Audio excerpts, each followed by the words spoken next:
여러분, 제가 방위 출신입니다.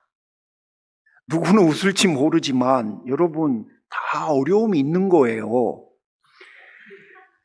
동네에서 아침마다 저는 저녁에 버스 타고 출근해서 저녁 내내 밤새 근무를 쓰고 레이더 기지였거든요. 좀 있어 보이죠? 이렇게 말하니까. 그리고 그 다음날 아침에 이제 퇴근을 합니다. 물론 전방이나 또 현역으로 가신 분들, 또 힘들게 군 생활을 하신 분들을 보면 뭐 그런 걸 갖고 그러냐 하지만 여러분, 방위들은요 낮에는 집에 가서 일해야 돼요. 그리고 저녁에는 또 근무서야 돼요. 그리고 주위 사람들의 아이고 저 사람 뭐가 모자라서 방위를 받을까라고 하는 그런 시선까지 다 극복해야 돼요. 나름의 자기 마음을 붙들어야 여러분 아무 사고 안 치고 끝날 수 있어요. 애로사항이 있다는 겁니다. 엄집사님 괜히 많이 웃으신 것 같다. 왜 이렇게 많이 웃으시니까 갑자기 기분이 좀 달라? 그러면 그 웃음이 오해받을 수 있어요. 방위들은요 출퇴근할 때 주로 맨 뒤에 앉아요. 여러분 동네 방위들도 그랬죠. 근데 여러분, 제가요 그 동네 방위하고 다른 방위예요. 같은 급으로 놓으면 또 동네 방위 아닌 방위가 기분 나빠집니다. 근데 동네 어른들이 버스를 타시고 이렇게 한 번씩 휘 둘러보세요. 그럼 뭐라고 하시는지 아세요? 전라도 사투리로 할게요. 저희 동네 버전으로. 아따, 오늘 사람들이 아무도 없고 방위들만 이렇게 많다냐. 그런 말 들으면 듣는 방위들 상처받아요. 사람도 아니라고 말씀하시는 거하고 마찬가지입니다. 근데 동네 어른들만이 아니에요. 군대 용어 속에도 방위들은 상처를 많이 받습니다. 현역들이 근무지를 이탈하면 뭐라고 하지요? 탈영. 방위들은 분실이라고 합니다. 사실이에요. 그러니까 여러분, 분실이 뭐예요? 방위가 물건도 아니고 이것뿐이 아닙니다. 해병대 출신인 대학 선배가 늘상 저 앞에서 했던 말이 있어요. 방위가 군인이라면 파리도 세다. 헐. 여러분, 웃고 넘어가는 이야기지만 말 한마디는 사람을 살리기도 하고 혹은 아픔을 더하기도 해요. 아픔이 없는 인생은 없기 때문에 내가 저 사람에게 아픔을 주었건 안 주었건 모든 사람들은 제가 늘 사용하는 용어로 다 공사 중이고 다 수리 중이에요. 공사 중이고 수리 중이라고 하는 사실을 이해한다면 사실은 그 사람을 대할 때, 그 사람들에게 말을 할 때 달라질 수 있어요. 하지만 우리는 기본적으로 상대가 공사 중이고 수리 중이라는 사실을 망각해요. 완벽한 사람이 불완전한 나를 대해야 된다고 기대감을 갖고 인생을 살아가요. 여기서 문제가 생겨요. 내가 공사 중이고 내가 수리 중이면 상대도 공사 중이고 상대도 수리 중이다고 생각해야 되는데 그렇게 여기질 않아요. 여러분은 어떻게 말을 하면서 인생을 살아가시나요? 사실 이런 주제는 제가 전문가가 아니기 때문에 어려운데 잠언을 우리가 읽었기 때문에 한 번 더 설교를 해야 된다는 필요성 때문에 지금 여러분 제가 이 주제를 정한 겁니다.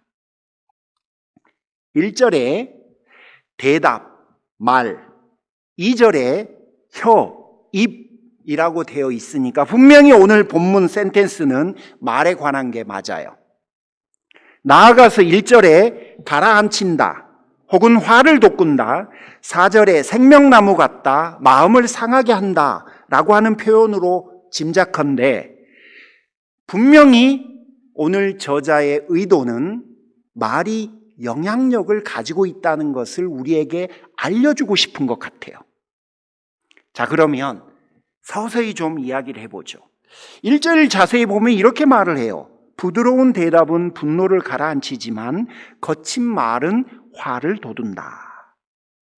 자, 어떤 상황일까요? 컨텍스트가 뭘까요? 그냥 노멀한 상황에서 이런 이야기를 격언처럼 하는 걸까요? 아니면 상대가 지금 화가 나서 나에게 무슨 말을 하는 거야. 그러면 내가 그 상대가 화난 말을 들을 때 내가 어떻게 반응할지를 염두에 두고 1절이 하는 걸까요? 다시 한번 읽어볼 테니 1절의 저자의 의도가 노멀한 상황을 전제한 건지 아니면 상대가 화가 나서 나에게 거칠게 말을 할 때 내가 어떻게 피드백을 해야 될지를 염두에 두는지를 한번 봐보세요. 읽어보겠습니다. 부드러운 대답은 분노를 가라앉히지만 거친 말은 화를 돋운다. 전자일까요? 후자일까요? 둘 다일 수 있어요. 저는 후자의 세팅으로 이해하고 있습니다. 둘 다 해도 괜찮아요. 하지만 저는 후자의 컨텍스트가 오늘 본문을 이해하는데 더 가까울 것 같아요.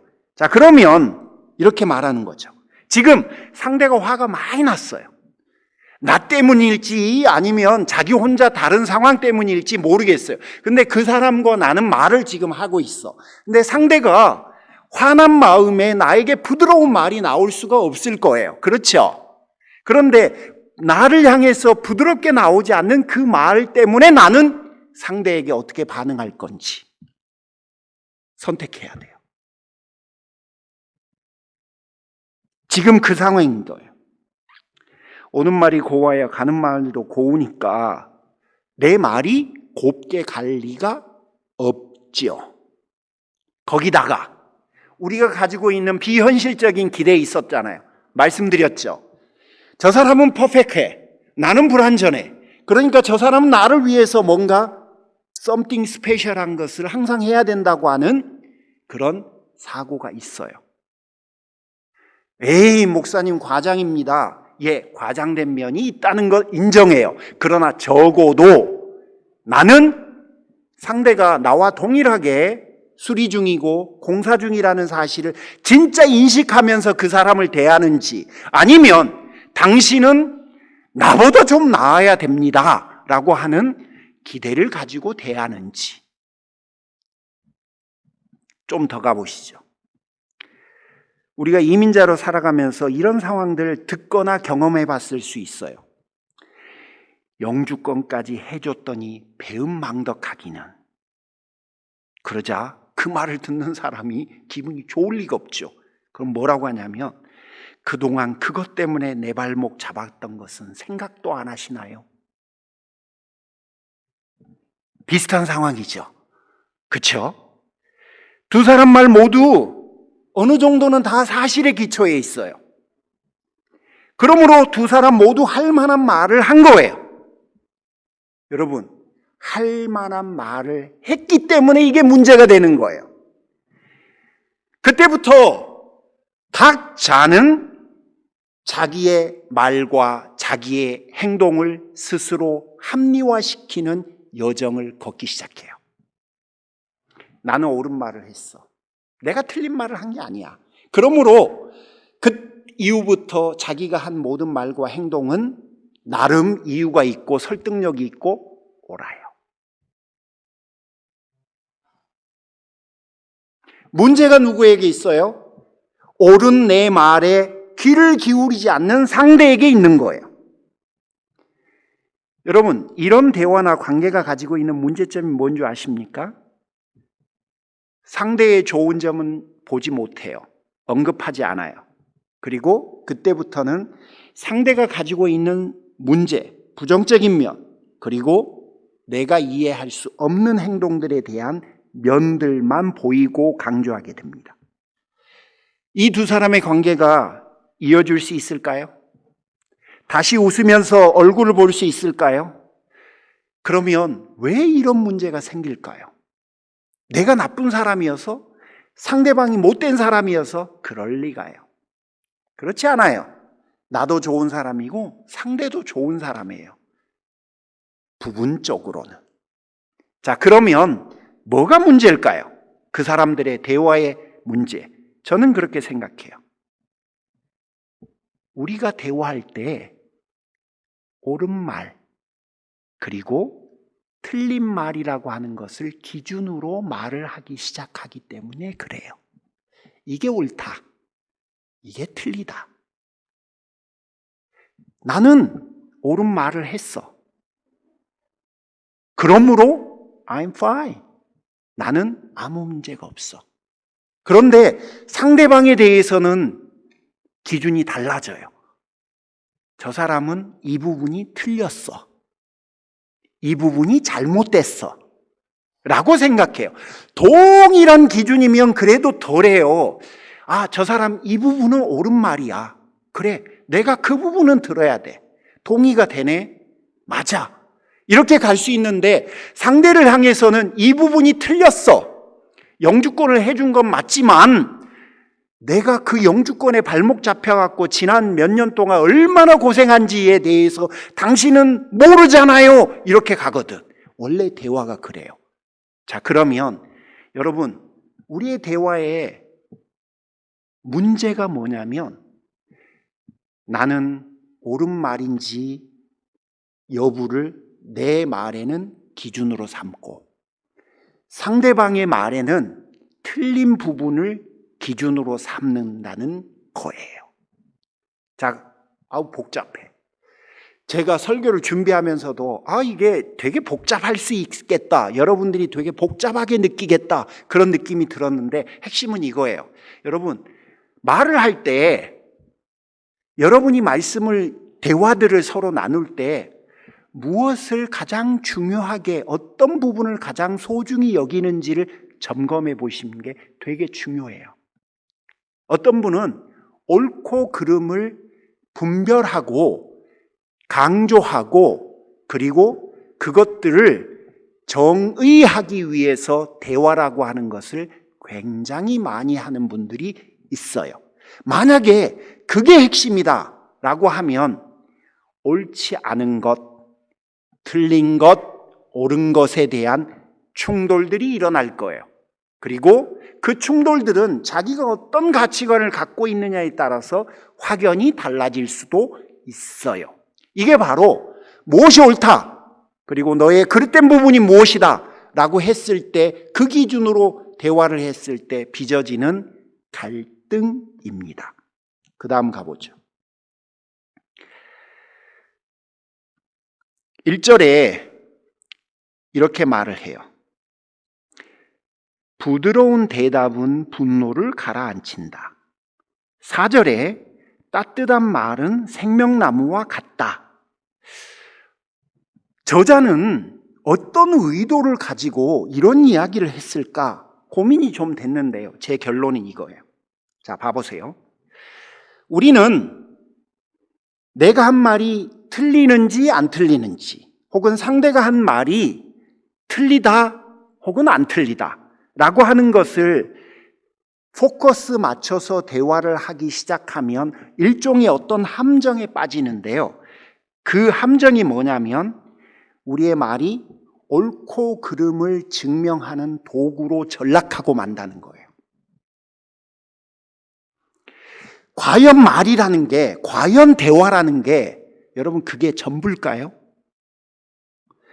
특히 지금 컨텍스트를 제가 다른 누군가가 화가 나서 그 화가 난 사람이 나한테 한 말을 내가 어떻게 받아줘야 할지에 대해서 지금 결정을 하는 상황이라고 한다면 여러분, 저 사람이 하는 말이 이게 옳고 저게 틀리다라고 하는 관점으로 그 상대의 말을 평가하고 내가 반응하기로 결정을 한다면 분명히 그 둘의 관계에서 대화는 우리가 생각하는 대로 이루어지지 않을 거고, 그분이 기대하거나 오늘 본문이 기대하는 대로 내가 반응을 내놓을 리가 만무해질 겁니다. 자, 그러면 저자는 우리에게 왜 이런 무리한 요구를 할까요? 그거는 말이라고 하는 건 옳고 그름을 가르는 잣대가 전부가 아니라는 사실을 우리에게 알려주고 싶은 것일 것입니다. 우리가 하고 있는 그 말이 이건 옳아요, 그건 당신이 잘못됐어요, 이건 이렇게 하는 게 맞지, 이 부분에 흠이 있었네요, 그게 전부가 아니라는 거예요. 그럼 뭡니까? 그분은 왜 우리에게 이 말이라고 하는 것에 대해서 그분의 생각을 어떤 부분으로 넓혀주고자 하는 걸까요? 영향력. 너가 가지고 있는 놀라운 영향력, 내가 너에게 말이라고 하는 것을 통해서 내가 너에게 이미 끼쳐준 그 영향력이 가지고 있는 너의 말 한마디를 통해서 저 사람을 살릴 수도 있고 죽일 수도 있다는 것에 대한 인사이트를 지금 그분은 주고 싶은 거예요. 그럼 어떻게 주면 됩니까? 생명나무라는 단어가 핵심 같아요. 이 단어는 잠언 3장 18절에 나타나요. 지혜는 그것을 얻는 사람에게는 생명의 나무다. 생명나무의 의미가 여기서는 언클리어해요. 근데 잠언 16장 24절과 그 의미가 통한 것 같아요. 선한 말은 꿀송이 같아서 마음을 즐겁게 하여 주고 쑤시는 뼈를 낫게 하여 준다. 그러므로 생명나무 같다는 말은 우리의 병든 마음, 상대가 가지고 있는 통증을 내 말 한마디가 가시게 해줄 수 있다는 사실을 이 생명나무 같다라고 하는 말로 상대의 생명을 살려주는 것 같은 것라는 의미로 사용하고 있는 것 같습니다. 그러면 여러분 이런 거죠. 매우 심플해지죠. 자, 상대가 화났어. 내가 화를 화나게 만든 것도 아니야. 그런데 상대가 화났어. 화난 상대가 나에게 부드러울 리가 없어요. 까칠할 거예요. 까칠한 말이 나에게 왔어. 그러면 나는 그 까칠한 말을 어떻게 반응해달라고 하나님이 우리에게 요청하냐면 그 까칠한 마음을 갖고 있는 그 사람을 내가 옳고 그르고 저 사람 뭔데 나를 저렇게 대해? 내가 뭘 잘못했어? 다 아니라 살려주라는 거예요. 내 말로. 내 말은 저 사람을 살릴 수 있다는 거예요. 여러분 이게 오늘의 핵심이에요. 자, 그러면 말이라고 하는 것이 영역이 또 넓어졌네. 처음에는 이게 옳은지 그른지, 잘못인지 잘못이 아닌지 그 하나 있었는데 다른 하나는 그런 것과 전혀 상관없이 나는 저 사람을 살릴 수 있는 사람인 거예요. 내 말은 저 사람을 살릴 수 있는 사람이 된 거예요. 말이 되는 거예요. 자, 그러면 지금부터 여러분은 뭘 선택하시겠습니까? 간단해요. 이제는 목사님 나는 그래도 저 사람 말이 옳은지 그른지가 제가 저 사람하고 대화하는 말의 핵심입니다. 일 건지 아니 기분 좋게 와이프가 해준 밥 뜨뜻하게 저는 못 먹고 왔어요. 오늘 뜨뜻하게 먹고 왔는데 이게 뭐야? 내가 이러려고 교회 왔나? 라고 하실 건지 그 모든 반응들은 다 전자를 기준으로 한 거예요. 무엇이 옳고 무엇이 그르고 그러면 그것에 포커스를 맞추면 나는 말이라고 하는 것과 관계라고 하는 것을 그런 기준으로 설정하고 있는 사람인 거예요. 나쁜 건 아니에요. 하나님의 기대와 다른 것일 뿐이죠. 우리는요, 하나님의 사람들이에요. 정의사회를 구현하는 건 우리의 목적이 아니에요. 네가 잘못했고 당신이 60% 잘못, 내가 40% 잘못. 성도들은 안 그래요. 저 사람이 60% 잘못, 중재를 잘못한 목사가 30% 잘못. 그리고 나는 잘못이 없어요. 이게 보통 사람들의 컨셉이에요. 다행히 우리 교회 성도들은 안 그러셔서 제가 좀 편한데 제 친구 목사님은 그런 거 많이 당해요. 지금도 당해요. 자, 여러분 진짜 그게 성도의 삶일까요? 아니라는 거예요. 자, 마음이 급하다. 빨리 끝나야 되는데. 뉴욕의 한 가정에 아이가 태어났어요. 소아마비를 앓아 다리를 절개했고 시력이 무척 나빴습니다. 거기에 천식까지 호흡곤란마저 있어서 촛불도 스스로 못 꺼요. 바람 앞에 촛불처럼 그렇게 하루하루를 살아가는데 11살이 되던 해에 그 아이의 아버지가 그 아이에게 이런 말을 해줬어요. 사랑하는 아들아, 내가 가진 장애는 장애가 아니란다. 응? 이런 말이 어디 있어요? 장애는 장애지. 그런데 이 아버지가 그 다음에 덧붙여요. 내가 전능하신 하나님을 참으로 신뢰한다면, 그리고 하나님이 너를 도와주신다면 오히려 너의 장애 때문에 모든 사람이 너를 주목할 때고 너는 역사와 신화 같은 기적을 남기는 놀라운 삶을 살 수 있단다. 여러분, 제가 장애인은 장애죠 라고 했던 말은 사실을 부정하지 말자는 거예요. 사실은 맞아요. 사실은 그래요. 이걸 하나를 극복하기 위해서 인생을 살아가려고 애를 써야 되는 게 얼마나 많은 줄 아십니까? 장애를 가진 사람들이 몸부림을 치고 발버둥을 치고 온 가족이 온 힘을 다해도 날마다 현실은 현실이에요. 그런데 그 이면 너머에 있는 걸 보라는 말이죠. 아빠가 지금 그 이야기를 해주는 거예요. 아들아, 장애에만 몰입되지는 말자. 우리가 너나 나나. 우리는 하나님에게 포커스를 맞춰보자. 그리고 너의 장애를 통해서 하나님이 일하실 수도 있다. 그분이 계획이 있으시다면 이야기해 준 거예요. 그런데 11살짜리 이걸 이해했나 봐요. 시간이 흘려서 이 아들이 23살에 뉴욕 상원의원이 되고 뉴욕 주지사가 되고 부통령을 거쳐서 나중에는 노벨 평화상을 받고 26대 대통령이 됐어요. 누구? 루즈벨트. 여러분, 저는 장애가 없습니다. 그런데도 저는 이런 삶을 못 살아봤습니다. 그런데 이분은 장애가 있음에도 이런 삶을 살았어요. 물론 저보다 더 애썼을 거예요. 저보다 더 수고한 면이 있었을 거예요. 그럼에도 불구하고 이분은 해냈고, 해낸 그것의 근본이 뭐냐면 아버지가 그 아들을 어떻게 바라봐 줬고 아버지가 그 아들에게 어떤 말을 해 주었는지 때문이었다는 거예요. 어떻게 해야 될까요? 여러분이 이제 어느 길을 가실 겁니까? 그 둘 중에 그 심플한 길. 대부분의 사람은 이 길을 가요. 정말 이 길을 가요.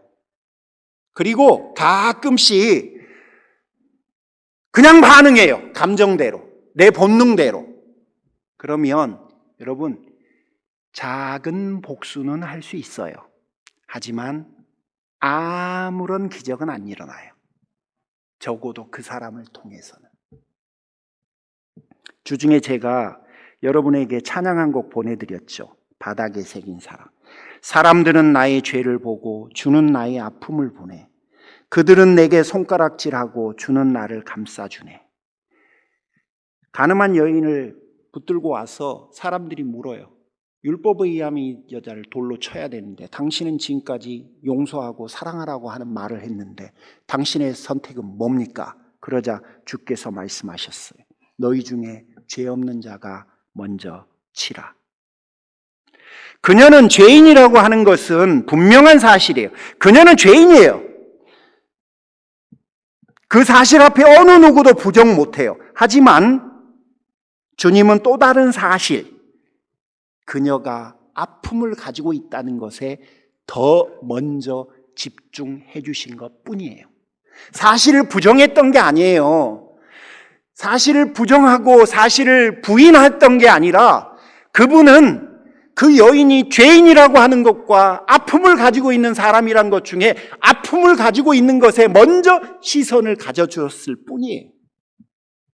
그녀가 손가락질 받을 만한 말과 행동을 한 것은 사실이에요. 하지만 주님은 손가락질 하기 전에 그녀를 먼저 감싸주는 선택을 했을 뿐이에요. 그 결과 그녀는 하나님의 사랑을 받는 자녀가 되었어요. 우리에게도 죄가 없거나 상대가 나에게 잘못을 하지 않았다는 말이 아니에요.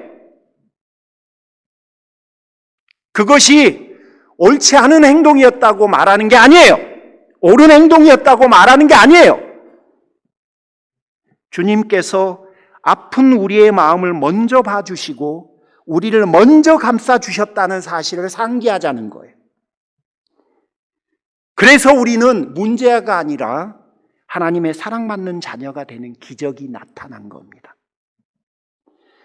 눈에는 눈, 이에는 이. 이것은 옳고 저것은 그릅니다. 아무 일도 안 일어나요. 특히 사람은 안 변해요.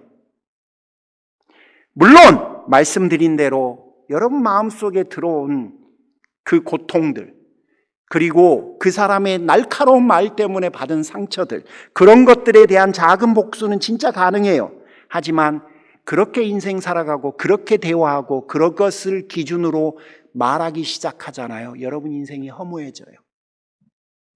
왠지 아십니까? 내 안에 계신 성령께서 일 못하거든요. 기쁨이 생기질 않아요. 그래서 이렇게 해줘야죠. 오메 우리 방이들 오늘 또 고생했네. 그러면요 방이들은 춤을 추기 시작할 거예요. 또 있는데 그만해야 될 것 같아요. 나중에 기회 되면 컨티뉴. 기도하겠습니다. 하나님, 우리 모두는 다 공사 중이고 수리 중이 맞습니다. 인정합니다. 그래서 하나님, 참 논리적으로 우습지요. 공사 중인 사람이 공사 중인 사람한테 너 그거 잘못이야 말하는 것 자체가. 수리 중인 사람이 수리 중인 사람에게 내가 더 오라 라고 말하는 것 자체가. 그런데도 하나님 우리는 그런 걸 즐깁니다. 하지만 주께서는 우리에게 그렇게 하지 않으셨습니다. 죄인인 건 맞지만 아픈 걸 먼저 봐주셨고, 잘못한 건 맞지만 감싸주는 거 먼저 해주셨습니다. 그래서 우리는 하나님을 나의 아버지로 인정하고 우리는 하나님의 사랑받는 자녀로 살아갈 수 있게 되었습니다. 주님, 우리가 이런 복음의 정신으로 살아갈 수 있다면 너무 행복할 것 같습니다. 우리의 공동체가 그렇다면, 우리의 가정이 그렇다면, 우리의 배우자들의 관계와 자녀들과의 관계가 그렇다면 너무 행복할 것 같습니다. 하나님, 우리 그렇게 살고 싶습니다. 정의사의 구원보다는 주께서 우리에게 허락하신 그 길을 걷는 믿음의 공동체 되게 주시옵소서. 예수님의 이름으로 감사하며 기도 올립니다. 아멘. 하나님 감사합니다. 저희를 하나님의 사랑을 받는 복된 자녀로 그렇게 귀하게 여겨주셔서 진심으로 감사합니다. 더불어 일할 수 있는 것을 허락해 주셔서 진심으로 감사합니다. 한때는 헌금을 많이 하는 게 복이라고 생각하겠지만 상황이 바뀌면 드릴 수 있게 허락하신 것만으로도 하나님 앞에 찬양이 나올 때도 있습니다. 주여, 모든 것이 주님으로부터 왔기 때문에 그러합니다. 그래서 이 시간 모든 영광을 하나님 앞에 올려드립니다. 몸이 아픈 귀한 분들, 마음이 아픈 분들, 하나님 앞에 간절한 기도 제목을 가지고 있는 분들, 그 모두에게 하나님 응답하여 주시옵소서. 이제는 우리 주 예수 그리스도의 은혜와 하나님 아버지의 그 극진하신 사랑하심과 성령님의 감화 감동 내주 충만 역사하심이 하나님의 사랑받는 자녀로 주의 길을 따라 걷고자 결단하는 모든 이들에게 지금부터 영원토록 함께 하시기를 간절히 축원하옵나이다. 아멘.